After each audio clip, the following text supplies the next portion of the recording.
The first real fracture didn't come with shouting or broken glass. It came in the form of a dinner reservation.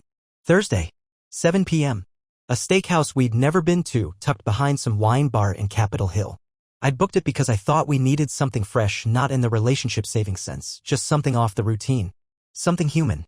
I wore a dark shirt she once said made me look like I had potential. She didn't show. No call. No text. At 7:43 p.m. I walked out. I didn't go home. I drove, slowly, in circles, downtown, past her office, through the narrow streets that led to lofts and overpriced rooftop patios. Around 9:12 p.m. I finally stopped looping and parked in front of our condo. When I entered, the lights were off. The air inside felt lived in but stale. Her coat was thrown across the side chair, one heel discarded near the kitchen tile like she'd come home in a rush and let everything drop mid-step. She was in the shower. I didn't go to her. I stood in the dark hallway and listened to the water hit tile. She came out in a towel, caught a glimpse of me, and flinched, not startled, but annoyed, like I'd interrupted a daydream. No apology. No excuse. Just a half-lie muttered over her shoulder about losing track of time and drinks with clients. Then she disappeared into the bedroom. That night, I didn't sleep. I laid there with my back to her, counting the seconds between her breaths. I started timing them. I don't know why. Maybe I was looking for a pattern. Something real. Something I could still chart and understand. But her rhythm had changed. She was breathing for herself now, not us. And every inhale was a reminder that I was living next to a stranger who still had my name on her paperwork. 2 days later, her iPad synced to our shared cloud by accident. Or maybe not by accident. Maybe that was her version of a warning shot. I didn't mean to look. I didn't even know it had connected until I saw the photos pop up on my desktop like ghosts breaking through a screen. 1 image.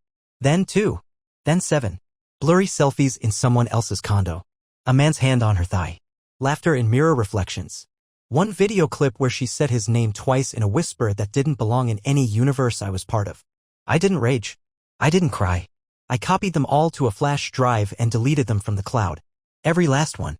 Then I backed them up to a second drive, which I hid under the floorboard in my office beneath a loose panel I hadn't touched in 4 years. By the following Monday, I started playing a role. The game was simple: act normal. Breakfast conversations, shared chores, passing kisses. She leaned into it. She was almost too compliant, too cheerful, as if she wanted me to believe nothing was broken, like she was trying to help me rebuild the illusion she knew she'd already set fire to. But I wasn't rebuilding. I was drafting blueprints for her collapse. I stopped touching her. I stopped speaking more than needed. But I studied her, not out of love, but necessity. I watched what she wore, who she called when she smiled for real. Her phone was always face down. She had started using those cheap sunglasses she used to hate, the ones that hid her eyes completely. She'd become efficient at hiding her truth. But I was becoming something too. Not broken. Not vengeful. Strategic. When she left town for a retreat, I didn't follow her. I didn't hack her hotel's security feed or GPS her rental. I did something worse. I hosted a dinner at our house. Invited 3 people, her best friend, her boss, and the man from the photos. And when they all arrived, I didn't greet them with accusations. I played a slideshow. No sound. Just images. Cropped. Paused. Rewound. Her boss left first, muttering something about company policies. Her friend stayed a few minutes longer, staring at the screen, silent. And him? He didn't flinch. He smirked. Like I was the idiot for caring this much. I poured him a drink.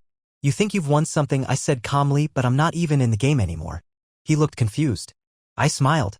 Because that night, I left with just $500. No plan. No allies. Just silence. They thought they humiliated me. Betrayed me. Erased me like I never existed. They didn't realize silence wasn't defeat. It was the first move. The key to disappearing isn't vanishing, it's becoming irrelevant to the narrative they built around you. You don't run. You remove yourself from the version of you they depended on. You become void. And that void? It starts to pull them in. I checked into a 2-star motel outside the city. Mold in the shower tiles, vending machines that ate quarters. Perfect. No one would look for me here. No cameras. No questions. Just anonymity and peeling wallpaper. I used an alias. Paid in cash. Took my laptop, 2 changes of clothes, and a notebook filled with ideas that had once been dreams, then got buried under marriage and compromise. She didn't call. Not that night. Not the next. Not even after the friend texted me once, "Where are you?" She's freaking out. I ignored it. She wasn't freaking out because she missed me. She was freaking out because she couldn't control the outcome. I'd left without giving her a direction. Without telling her whether I was broken, enraged, plotting, or pathetic. That scared her more than anything. I let 3 days pass. I shaved my beard down, cleaned up my appearance. Then I booked a workspace, some startup hub where guys half my age were coding food delivery apps and wearing hoodies worth more than my car. I didn't care. I needed Wi-Fi, silence, and detachment. I registered an LLC. I bought a domain name. Then I did what I had been too loyal to do before. I used everything I learned from building her dreams to rebuild my own. Better. Sharper. Without her. By the end of the first week, I had 2 contracts from companies who used to turn me down. I wasn't offering services. I was offering outcomes. Precise, measurable, and under a name that had no connection to her, her city, her social circle. Back at the motel, I kept my routines brutal. Wake at 4. Run. Cold shower. Work. No distractions. I trained my brain like a soldier trains muscle with absolute purpose. She texted once, short, vague. Can we talk? I read it 10 times before deleting it. She hadn't earned words from me. By week 2, I rented a garage on the outskirts. Leaky roof. Rusted locks. I made it mine. Planted my whiteboard, set up my desk, lined the shelves with nothing but printed contracts and coffee. That place became my lab. My sanctuary. My fortress. And here's where it flipped. She sent me a Venmo request. Gas and groceries, $180. No explanation. No soft entry. Just a transaction like I was a ghost on payroll. I stared at it for an hour. Then I sent her $1,800 and changed my number. I knew what I was doing. I wasn't just cutting her off. I was rewiring her sense of power. When she realized I wasn't coming back, not to the house, not to the marriage, not to the version of me she thought she owned, she broke silence. The email came at 3:11 a.m. Subject, you win. No body text. No apology. No rage. Just that. But this wasn't about winning. It was about evolution. I wasn't sitting in a garage surrounded by blueprints because I wanted revenge. I wasn't watching my bank account triple in a week because I needed validation. This was a disappearance. Not a retreat. Not an escape. A strategic erasure of everything she ever knew about me. I was still watching her, though. Quietly. Through proxies. Through public records. I knew when she started dating again. I saw the photo she posted with a guy who looked like a blurry version of me. I didn't flinch. He wasn't her future. He was her denial. Meanwhile, I made my first million. Silently. No posts. No celebrations. No confetti moments. Just precision. They hadn't just underestimated me. They had fed me the blueprint for their own irrelevance. And now? Now I was just getting started. A year passed before I heard her voice again. Not in person, she wouldn't dare. It came through a podcast. Some bland relationship advice show she was apparently featured on now. She called herself a resilience coach, preaching about personal growth, emotional intelligence, and finding freedom after heartbreak. I almost laughed. She used words she once mocked me for reading. Talked about betrayal like it was a weather pattern, not something she orchestrated with precise selfishness. I listened in silence, letting her monologue drip into my headphones like poison. I wasn't angry. I was fascinated. She never mentioned me by name, of course, but I knew who the emotionally unavailable partner who disappeared without closure was meant to be. That was her new power move, rewriting history. She didn't erase me. She redrafted me. Turned me into a ghost she could profit from. She used my silence like a blank canvas for her self-made martyrdom. I wasn't angry. I was impressed. She didn't realize I'd already done the same. I'd taken her, extracted the core lessons, and used them to shape an empire built entirely in shadows. By this time, the garage was gone. I moved my operations to a glass-paneled workspace overlooking a quiet marina 3 states away. No signage. No footprint. Just contracts, investors, and clients who only knew me through encrypted calls and NDA-sealed deliverables. I never signed anything with my real name. That man no longer existed. And then came the letter. Handwritten. Sent through a courier who asked me to sign for it like she wanted to ensure it touched my hand directly. I don't know who you've become, but I can feel him. He's nothing like the man I used to break. He's worse. He's colder. I don't know what you want, but if it's peace, I'm ready to talk. I folded the letter, placed it in the fire pit outside, and burned it. She still didn't understand. This wasn't about peace. I had peace.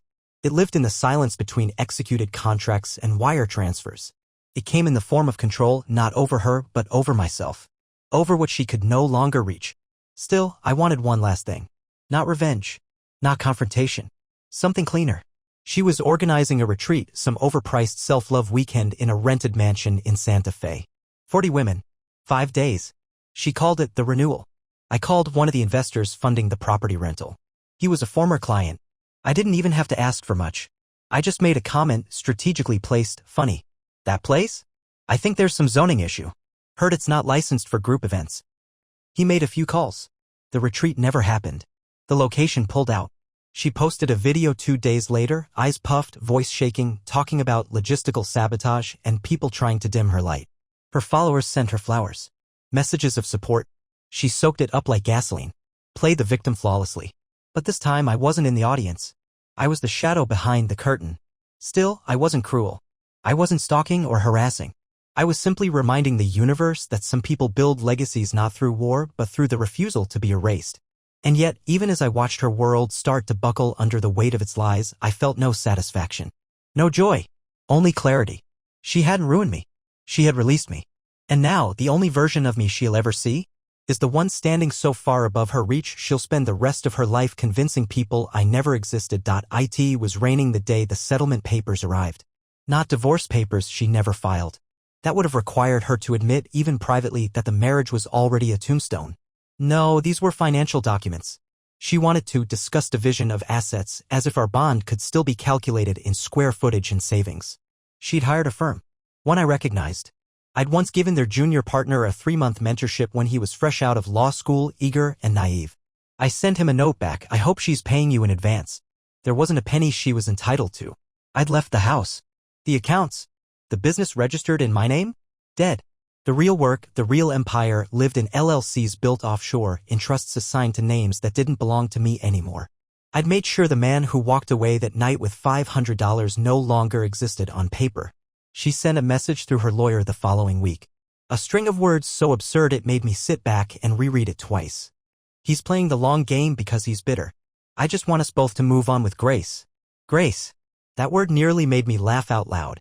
Grace isn't hiding another man in your life while using your husband's loyalty as cover. Grace isn't telling people you were the one who got left without an explanation when in truth you were the reason he left everything behind. Grace isn't rewriting the script then asking the man you betrayed to applaud your performance. But I said nothing. Silence had power. Power she still hadn't understood. Power she mistook for defeat. I didn't need to respond. Others did it for me. Her old friend, the one who watched my slideshow that night in the living room, she reached out. Not to apologize. Not exactly. But to tell me the cracks were spreading. Olivia, no, she doesn't get a name anymore, had burned too many bridges. The new man? Gone. Her podcast sponsorships? Drying up. Rumors were floating, whispers about fabricated abuse, inconsistent timelines, a woman who turned pain into brand currency and now couldn't manage the interest rate. Still, I didn't celebrate. I wasn't building my life in contrast to hers. I wasn't sitting in a room plotting her downfall. I was building a kingdom where her name was irrelevant. And it was working. My latest project, a digital architecture firm built entirely in ghost partnerships, had just landed a deal with a European company. 8 figures. Silent investors. White label agreements. Not a single public footprint linking it back to me. I became a myth. A whisper between firms who needed results but didn't care who delivered them. And that's what I wanted. No stage. No spotlight. Just results. She, on the other hand, couldn't survive without being seen. Her whole existence depended on being watched, adored, pitted, envied. She didn't want closure. She wanted a witness. But I was no longer watching. Until the phone rang. Blocked number. I let it go to voicemail. 30 seconds of silence. Then her voice, shaky, barely above a whisper. You won't even talk to me. You won't even let me explain. I don't understand what I'm supposed to do now. It was the most honest thing she'd said in years. And still, I deleted it. She'd lost the privilege of answers. She wanted a confrontation to reclaim her narrative. She wanted a scene, something she could package and cry about later to a room full of strangers. But I wasn't going to give it to her. Because the most dangerous man is the one who never needed to be seen. I began to notice the shift not through headlines or bank notifications but through silence. Her silence. The woman who used to flood social feeds with recycled affirmations and sunset selfies had gone dark. No new content. No retreat promos. Her followers dropped. Comments stopped. I checked only once, through a burner profile, and even that felt like watching a stage after the curtains had already been torn down. I wasn't gloating. I was calculating. Silence was what she feared. It left her without a mirror. And in the absence of an audience, her persona began to starve. I stayed moving. Not forward, that word's too simple. I moved beyond. A contact in Prague wanted a full conversion of an abandoned textile warehouse into a tech incubator. They weren't looking for architecture. They were looking for what I'd become, an architect of systems, clean, invisible, profitable. I had a team now. None of them had ever seen my face in person. They knew me only through encrypted calls, aliases, and a digital presence so fragmented no single one of them knew more than 10% of what I was building. That was the brilliance of it. Total security. A billion-dollar ghost empire where I was both founder and phantom. But even ghosts have a past. She reappeared again through a lawsuit. Frivolous. Desperate. She was claiming abandonment, emotional sabotage, and, absurdly, intentional withholding of marital support. Her lawyers knew it wouldn't hold, but the real aim wasn't legal. It was strategic. She wanted me in a room. Wanted my name back in the ecosystem. She needed a public confrontation, one final clash she could spin into a brand resurrection. She wouldn't get it. I countered through arbitration. Private. Cold. I offered a flat settlement, no admission of guilt, no public proceedings, and a sealed resolution with a non-disclosure clause so tight she'd be sued into dust for even hinting at my name again. She delayed. Tried to renegotiate. Sent indirect threats through legal language crafted to trigger emotion. I gave her nothing. In the end, she signed. It was over in 17 minutes. The arbitrator thanked us both. Her voice cracked once during the Zoom call, but she kept her camera off. She couldn't even bring herself to look at the ghost she helped create. And that's when I knew. She didn't just lose a husband. She lost the last man who ever believed she was real. Because that's what I'd taken from her, not love, not money, not pride. I'd taken her script. And when a performer loses their lines, they become nothing but silence. I watched the camera window disappear. I closed the file, and for the first time in years I sat still. No thoughts. No plans. No tactics. Just stillness. But not emptiness. The difference is everything. Because the stillness was earned. Not the kind you fall into when the world breaks you. The kind you choose after you've rebuilt a world they'll never enter. There's a moment when the noise finally dies that you begin to hear your own mind again. Not the mind that survives, the one that plans, calculates, reacts, but the one that used to dream when no one was watching. That version of me had been dormant, buried under years of negotiation, compromise, and quiet suffocation. But in the vacuum left by her silence, it began to stir. Not with nostalgia. With vision. I stopped calling it recovery. This wasn't healing. Healing implied something had been injured. What happened to me wasn't an injury, it was a removal. A necessary, painful extraction of something that had been poisoning my life under the guise of partnership. What followed was evolution. I took a call from a woman named Claire, former MIT, now leading a blockchain logistics startup that was hemorrhaging from bad design and worse leadership. She didn't know me by any of the names that used to define me. She knew me only as M, a consultant who fixed what others couldn't. We spoke for 40 minutes. She didn't ask where I lived, what I looked like, or why I didn't use a camera. She only asked if I could help. I could. Within 3 weeks, I had rebuilt her operational infrastructure, created 3 licensing funnels, and negotiated a private acquisition that saved her company and tripled her net worth. She sent me an email with one line. "You don't sound like anyone else I've ever worked with." That's because I wasn't. Not anymore. Meanwhile, back in Denver, she resurfaced, not to me but through gossip. A friend of a friend mentioned she'd been hired by a local wellness firm, low tier, managing social campaigns. A sharp drop from the glamorous world she used to pretend to orbit. But I knew better. This wasn't humility. This was reconstruction. She was trying to become someone else again. She dyed her hair, changed her last name, started pushing a new identity centered around reinvention after betrayal. The same script. New title.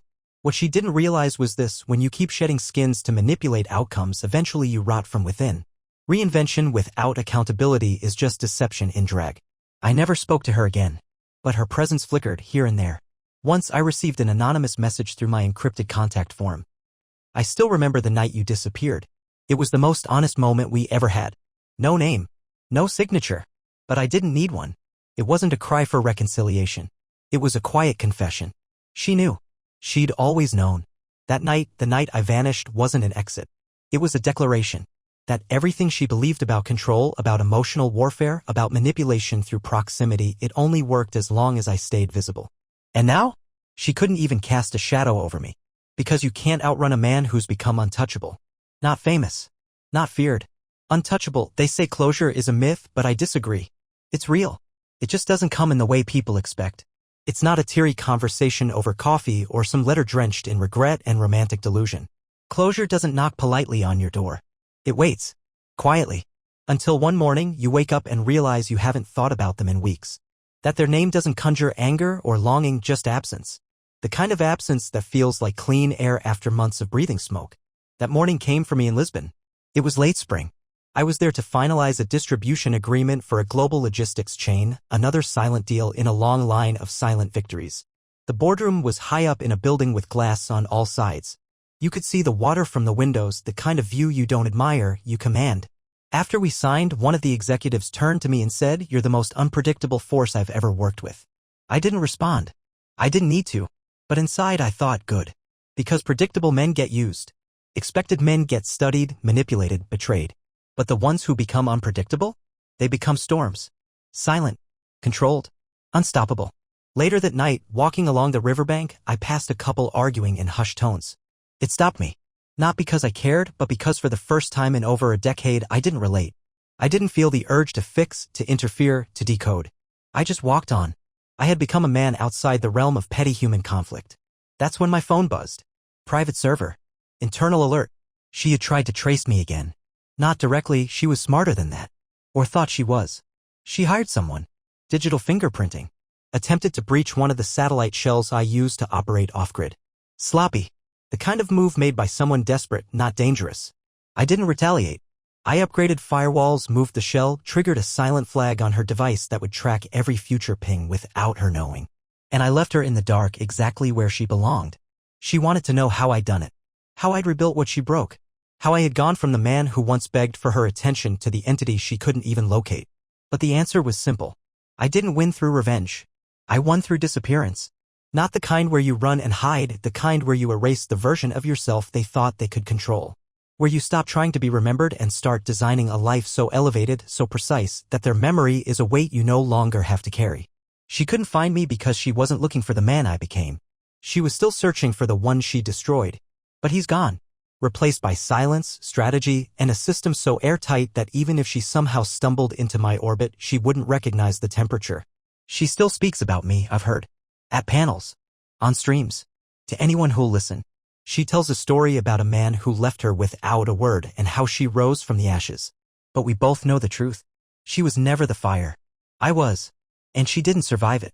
She simply burned quieter. It wasn't until I got the invitation that I realized she hadn't just been watching me, she'd been studying me. It arrived via encrypted email.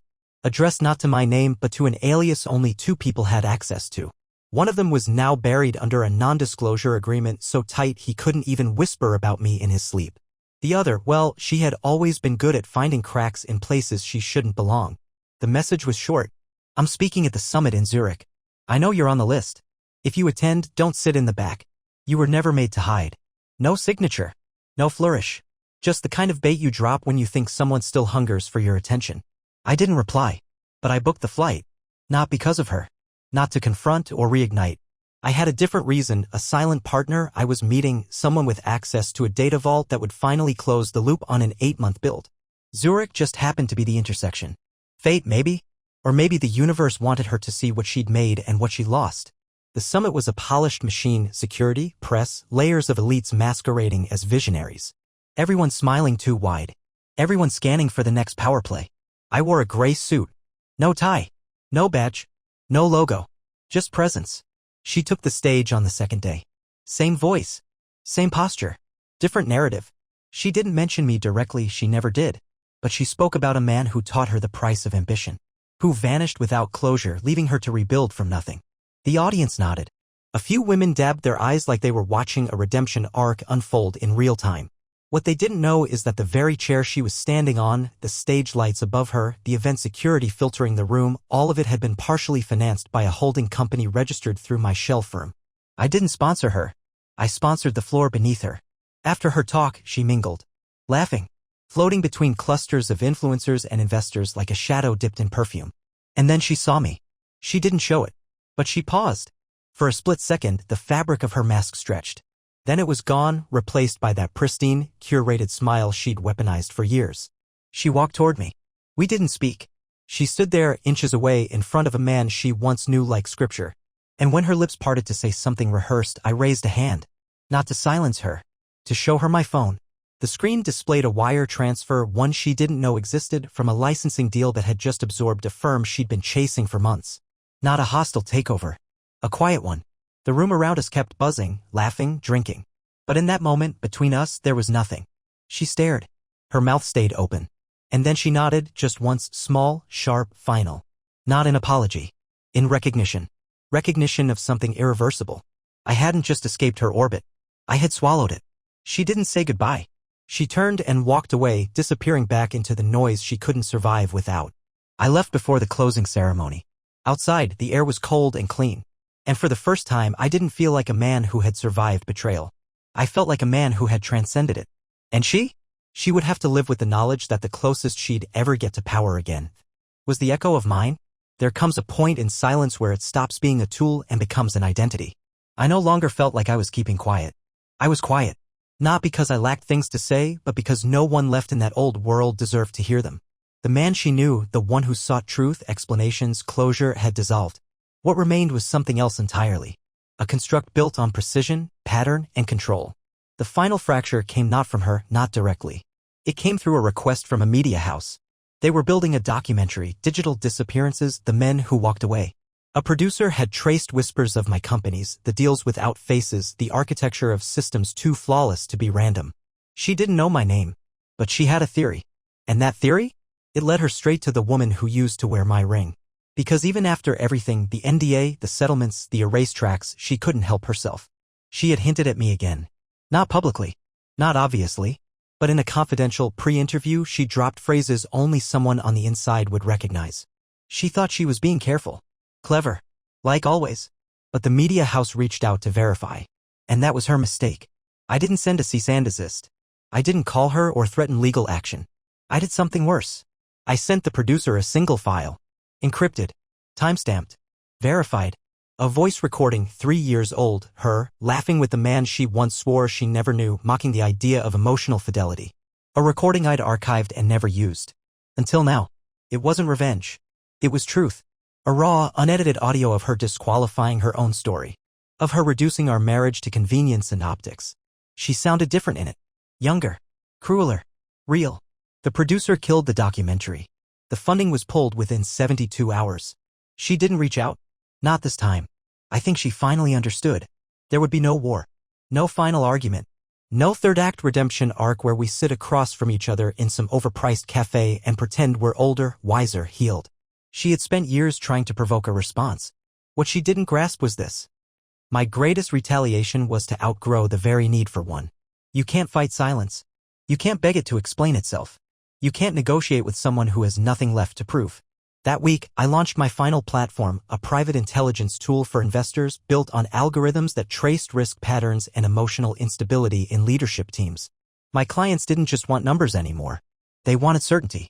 And I gave it to them. Not because I was smart. Because I had learned the cost of trusting chaos in a pretty package. Every time they opened the dashboard, they saw the result of my pain turned into profit. Into power. I became the antidote to people like her. And she would never escape that. The final piece didn't come with applause. It didn't need an audience. It came in the quiet flicker of a screen, a notification from a system I'd built for myself, designed to trigger only when certain variables aligned. Her name had been flagged. Not in tabloids. Not on some social platform craving drama. But in a legal filing. Bankruptcy.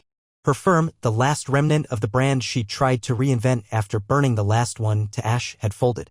Quietly. No press release. No public cry for understanding. Just a 37-page document filled with numbers she couldn't hide behind. I didn't celebrate. I didn't even blink.